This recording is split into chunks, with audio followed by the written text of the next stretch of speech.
আজকের সকালটা যেন অন্য সব দিনের চেয়ে আলাদা। ভোরের আলো পুরোপুরি ছড়িয়ে পড়ার আগেই চারদিকে শুরু হয়ে গেছে নির্বাচনের ব্যস্ততা। গ্রামের রাস্তাঘাটে মানুষের চলাচল বেড়ে গেছে। চায়ের দোকানে চলছে জমজমাট আলোচনা। কে জিতবে, কার সম্ভাবনা বেশি, কে কাকে সমর্থন করছে, এসব নিয়েই তর্ক বিতর্ক।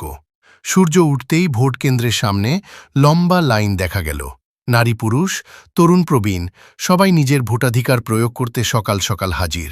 অনেকের মুখে হাসি, কারো চোখে মুখে উত্তেজনা, যেন একটা উৎসবের দিন।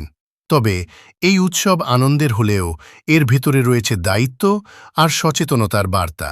ভোটকেন্দ্রের আশেপাশে আইনশৃঙ্খলা রক্ষাকারী বাহিনীর সদস্যরা সতর্ক অবস্থানে আছে। তারা সবার নিরাপত্তা নিশ্চিত করতে কাজ করছে। কেন্দ্রের ভিতরে ভোটগ্রহণ চলছে সুশৃঙ্খলভাবে। ভোটাররা লাইনে দাঁড়িয়ে ধৈর্য ধরে নিজেদের পালা অপেক্ষা করছেন। কেউ মোবাইলে ছবি তুলছে, কেউ আবার প্রিয় প্রার্থীর ব্যাজ লাগিয়ে ঘুরছে। গ্রামের মুরব্বীরা বলছেন, ভোট হচ্ছে গণতন্ত্রের সবচেয়ে বড় শক্তি। নতুন ভোটারদের জন্য আজকের দিনটা আরও বিশেষ। জীবনের প্রথম ভোট দিতে পেরে তাদের চোখে মুখে আলাদা এক গর্ব কাজ করছে। তারা মনে করছে, দেশ গড়ার পথে তারাও আজ ছোট্ট একটা ভূমিকা রাখছে। দুপুরের দিকে কেন্দ্রগুলোতে ভিড় আরও বাড়ে। রোদ উপেক্ষা করেও মানুষ লাইনে দাঁড়িয়ে আছে।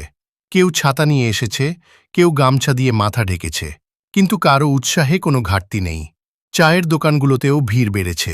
ভোট দিয়ে বের হয়ে অনেকে আবার ফলাফল নিয়ে হিসাব কষছে। দিন যত গড়াচ্ছে, উত্তেজনাও তত বাড়ছে। কে এগিয়ে, কার জয় সম্ভাবনা, এসব নিয়ে নানা গুঞ্জন। তবে সবার মুখে একটাই কথা, শান্তিপূর্ণভাবে নির্বাচন শেষ হোক। কারণ নির্বাচন শুধু প্রতিযোগিতা নয়, এটা জনগণের মত প্রকাশের সবচেয়ে বড় মাধ্যম। সন্ধ্যার দিকে ভোট গ্রহণ শেষ হলে শুরু হবে গণনার পালা। তখন পুরো এলাকা আরও উত্তেজনায় ভরে উঠবে। তবে দিনের শুরু থেকেই যে শৃঙ্খলা আর সচেতনতার ছবি দেখা গেছে, তাতে